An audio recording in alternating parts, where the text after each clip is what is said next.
Welcome to the deep dive. Ready to explore some English grammar, Always ready. What's on the agenda today? comparatives and superlatives. And we've got a worksheet packed with exercises to guide us. Sounds like a good starting point. So we'll cover the rules, of course.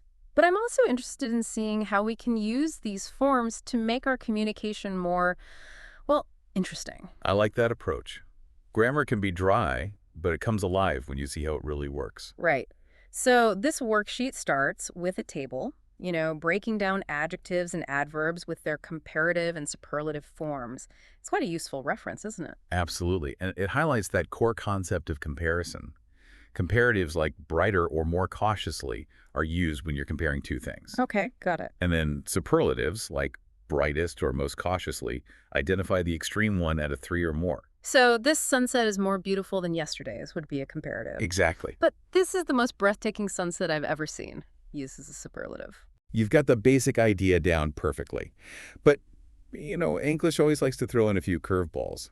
Did you happen to notice those irregular forms in the table? Oh yeah, the ones that don't just add or est, like good, better, best. Precisely. They don't follow the usual patterns. And bad, worse, worst. It's kind of strange why those words are different. Well, that's a question that's kept linguists busy for quite a while. Those irregular forms often come from older versions of English. And the way they've changed over time, well, it actually tells a story about how language evolves. Fascinating. So they're like little pieces of history tucked away in our words. Exactly. They remind us that grammar isn't just some fixed set of rules. It's a living system, shaped by history, culture, and how people actually use language. The worksheet has tons of exercises. Do you think those are really the best way to learn how to use all this? Practice is definitely key. But I think it's helpful to think about the bigger picture first. How do we use comparisons in everyday life? And what effect do they have on how we communicate? You're right. We make comparisons all the time without even thinking about it. Like when we decide what to have for dinner, or even when we're trying to figure out who to vote for in an election, comparisons help us make sense of the world, don't they? They do, and they can be incredibly persuasive. Think about those advertising slogans that love to use superlatives. The best, the fastest, the most delicious. They tap into our desire for the very best, even if what they're claiming is subjective. So they're using grammar to influence our choices. You could say that. Understanding how comparatives and superlatives work gives you a whole new way of looking at language. You start to see the subtle ways it affects our thinking.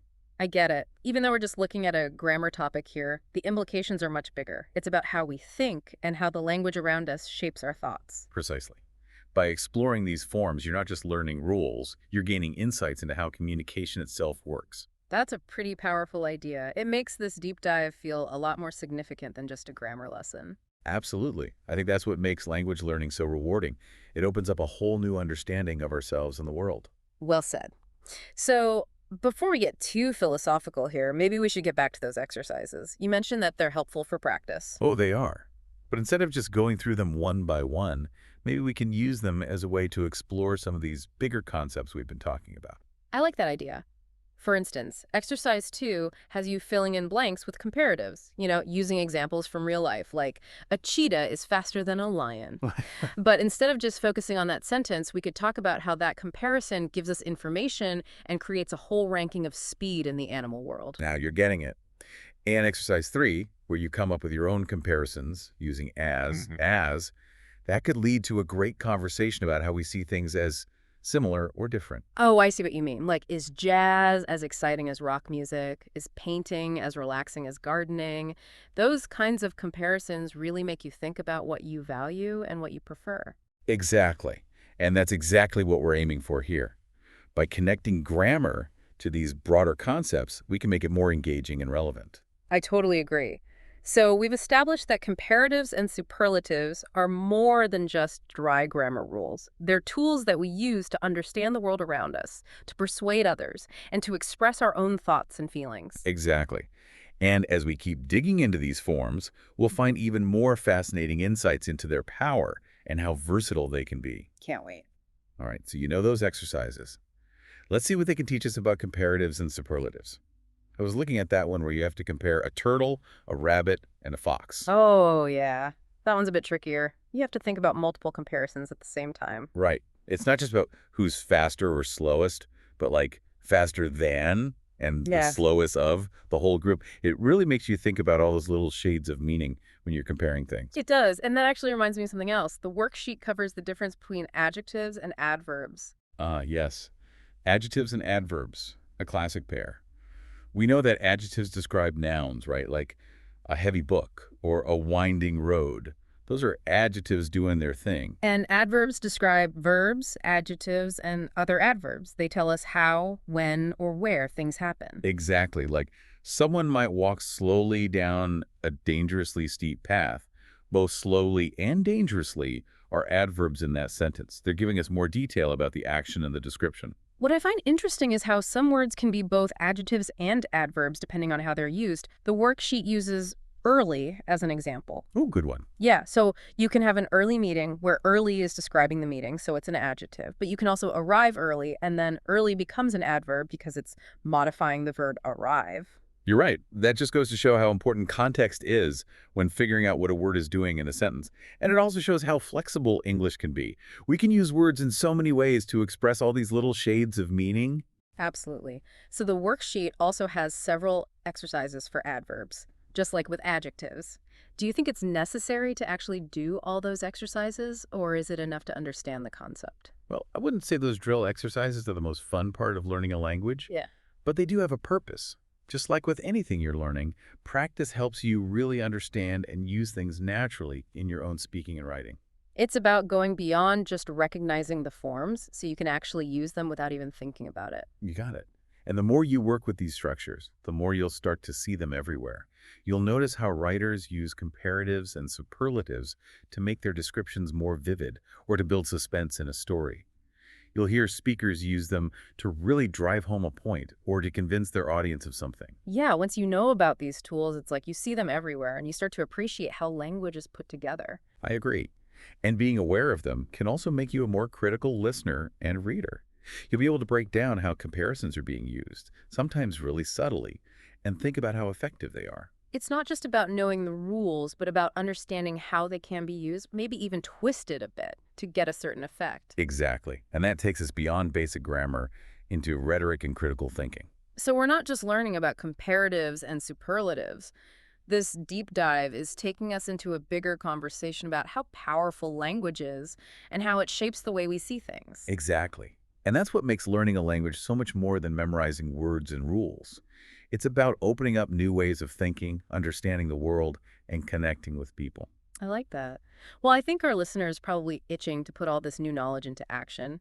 How about we move on to some of the more practical tips for using comparatives and superlatives? Sounds good to me. Let's talk about some strategies for using these forms in everyday conversation. So we've talked a lot about comparatives and superlatives. We've seen how they work grammatically, how they can be used to persuade people, and even how they're connected to bigger ideas about language and thinking. But now I'm wondering about the practical stuff. How can we use these forms to actually improve the way we communicate? That's a really good question. And it's something that a lot of language learners struggle with. I mean, it's one thing to know the rules, but actually using them in real life, that's a whole other challenge. Exactly. So do you have any advice for our listeners on how to use comparatives and superlatives better in their everyday speaking and writing? Well, one of the most important things is to think about the context. Whenever you're using a comparative or superlative, you should ask yourself why you're using it.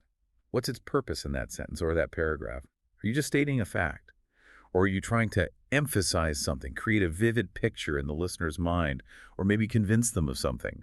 That makes sense. Like if you just say, this coffee is stronger than the other one, it's a pretty simple comparison. But if you say, this is the strongest coffee I've ever tasted, you're adding your own experience and making it more impactful. Exactly. Being aware of what you're trying to achieve can help you pick the right form to express what you mean. Another good tip is to try to use a variety of words. So more and most are fine, but there are other words you can use to make your comparisons stronger or weaker, like less, fewer, or least. These can add some nuance and make your language sound more interesting. So instead of always saying, this is the most beautiful painting in the museum, I could say something like, no other painting in the museum is as captivating as this one. Exactly.